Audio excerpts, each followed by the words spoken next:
gente fala bastante assim que, ou vamos dizer assim, né, que o ego é um problema, né? Mas acho que no Namastê a gente não desmistifica, mas a gente fala que não, o ego tem que ser um aliado seu, né? Como tornar o ego um aliado e por que muitas vezes o ego a gente acha que ele é o nosso inimigo? Eu não saberia dizer assim o porquê ele é colocado como inimigo, mas muitas vezes ele é colocado como... O Osho fala disso, né? Livre-se do seu ego, né? E eu não posso, eu não sou nenhum estudioso de Osho, né? De novo, insisto que eu não sou estudioso de ninguém. Apenas vivido. E tudo que eu falo é de experiências, né? Eu entendo assim que não dá simplesmente para abrir mão do ego.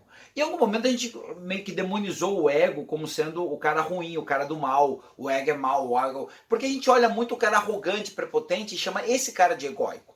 Mas a gente tem que lembrar também, né, trazer sempre a lembrança ou à tona de que aquela vítima, né, aquela pessoa que se vitimiza, aquela pessoa que está sempre reclamando, aquela pessoa que está sempre se lamuriando, ela também é egóica, porque ela busca a mesma atenção do que um arrogante prepotente busca. Então, são dois egóicos em polos distintos, mas são dois egóicos. Só que esse egóico aqui eu acolho, o egóico vítima eu acolho, eu aceito, o egóico arrogante prepotente não. Né? Mas eu nunca olhei, as pessoas de uma maneira geral não olham para essa pessoa como egóica, elas olham como uma vítima da sociedade que merece ser acolhida. Mas muitas vezes ela está só se alimentando, né? Ela criou um modo, né, para se sentir amada, se sentir acolhida pelo outro e não sai desse lugar. Pode perceber que as pessoas que estão nessa posição de vítima também não saem desse lugar. Porra, quem sou eu se eu não for a vítima? Né? Mas a gente olha muito o arrogante, prepotente como egóico e naturalmente a gente repele. Fala, nossa, olha o ego dessa pessoa. Né? Então, como se isso fosse algo naturalmente ruim.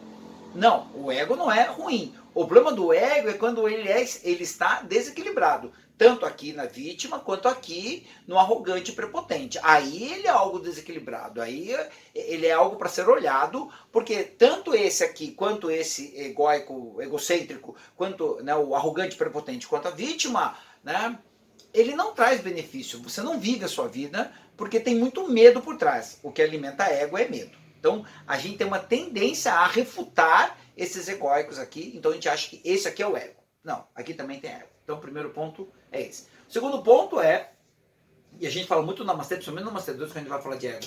Ego não é necessariamente ruim, porque se você conseguisse nesse momento abrir mão do seu ego, sem... eu lembro muito disso, assim, quando eu estava estruturando o 3, quando a gente chegou no momento assim, a gente provoca isso no Namastê 3, que é um momento de uma percepção de plenitude, que é uma vida sem ego, uma vida sem medo, é uma vida sem ego, porque medo alimenta ego. Se não há medo, não há ego. Quando a gente consegue chegar, olha, fazer um momento de iluminação, para você ter uma percepção do que é uma vida sem medo e sem ego. Eu lembro muito do Rodolfo, né, que foi meu terapeuta, ele falou assim, você acha que as pessoas estão prontas para ter esse conhecimento, né?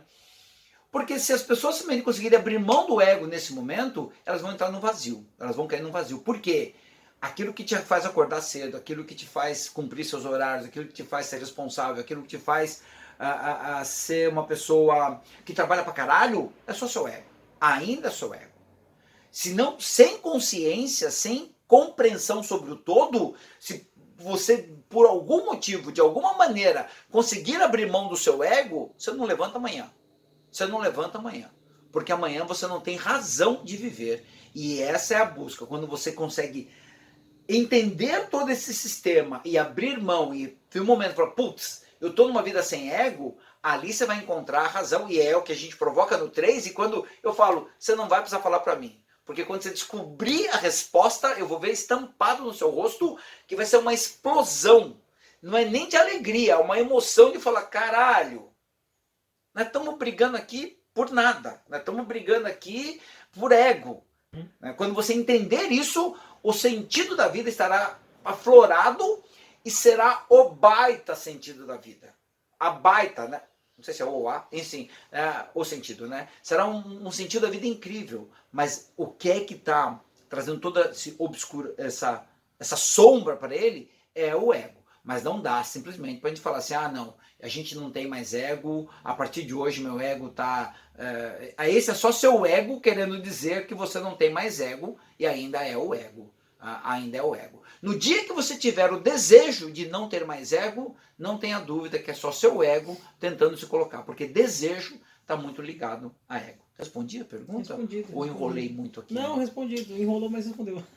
Sou bom nisso. Eu falo que uma das melhores coisas que eu faço é enrolar as pessoas nessa tal da espiritualidade. Mas no fundo, acho que, sim, são duas perguntas que elas se intercalam, né? São três perguntas que no fundo se intercalam. Uma foi sobre propósito, sobre sentido da vida, propósito, e agora sobre ego. Né? Que está tudo muito intercalado aqui. O quanto que existe um ego que traz um monte de desejo, né? Que faz, é esse ego que está tentando encontrar o tal sentido da vida, que está tentando encontrar o tal propósito de vida. E é só ego, né? Porque quando você, se algum dia você puder só compreender um pouco mais o ego e entender a dinâmica de como ele funciona, você vai perceber o seguinte: você já está no caminho, você já está vivendo o sentido da vida e você já está vivendo o seu propósito de vida. O problema é que tem um ego tentando encontrar o sentido da vida, tem um ego tentando encontrar o propósito de vida. E aí a gente está esquecendo o quê? De viver o sentido da vida e o propósito da vida.